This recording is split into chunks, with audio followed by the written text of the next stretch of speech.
Eurovizijos konkursas šiuo metu vyksta Stokholme, apie jį tikrai girdite, bet tik tai primename, jog tai pramoga ne tik girdintiesiems, bet ir kurtiesiems. Tai užtikrina nuotaikingi emocionalūs gestų kalbos vertėjai, tarp jų ir vertėjai iš Lietuvos. Apie ją pasakoja mūsų kolegos. Laura Levita-Valytė nuo vaikystės negirdinti lietuvė, šių metų Eurovizijoje gestų kalba verčianti dainas kurtiesiems. Pirmajame pusfinalyje ji vertė Armėnijos kūrinį. Šiandien, be lietuvio Donato Montvido I've been waiting for this night, jai patikėtos dar 5 dainos. Laura Levita-Valytė sako, kad svarbiausia kruopščiai atlikti namų darbus, tai yra išanalizuoti verčiamos dainos tekstą, suprasti pagrindinę jo mintį.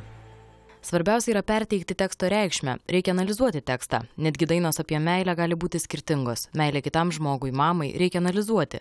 Reikia pažinti ir atlikėją, kuris dainuoja, skaityti jo interviu, paklausti, ką norima pasakyti tekstu.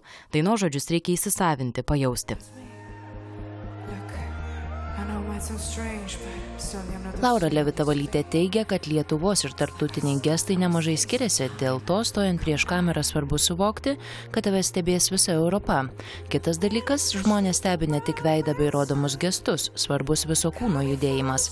Dėl to prieš vertimų filmavimų speciali komisija vertino, koks muzikos stilius individualiai tinka kiekvienam vertėjui. Dėl Lauros Levitos energijos jai buvo paskirti itin ritmingi roko ar pop muzikos žanrų kūriniai. Svarbu pajausti muzikos ritmą, suprasti, koks stilius atliekamas, ar rokas, ar pop muzika, ar opera. Taip pat muzika švelni ir stipri, yra įvairiausių niuansų. Filmavome stovėdami ant medinių grindų, kad jaustume muzikos vibraciją. Priešais stovėjo sufleris su tekstu. Buvo galima skaityti ir jausti ritmą vienu metu. Prieš Eurovizijos konkursą visi vertėjai ilgiau nei mėnesį ruošėsi, mokėsi tiek savarankiškai, tiek atvykę filmuotis į Švediją.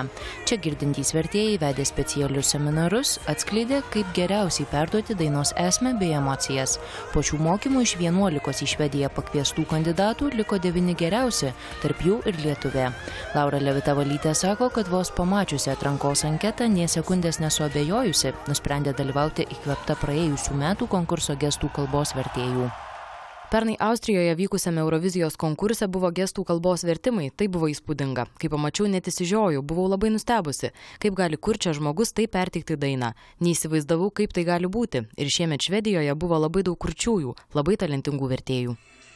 Laura Levita-Valytė gyvena Vokietijoje, Hamburge. Čia įsikūrusi beveik 4 metus. Viename muziejuje Laura Levita-Valytė dirba gide, dalyvauja projekte, kuriame kurtieji gidai aprodo parodas girdintiesiems, su jais mezga dialogą. Moteris į Lietuvą kol kas grįžti neketina, sako, kad svarbiausia turėti daug noro, tada ir būnant kurčiuoju daryti tai, kas patinka, galima bet kur.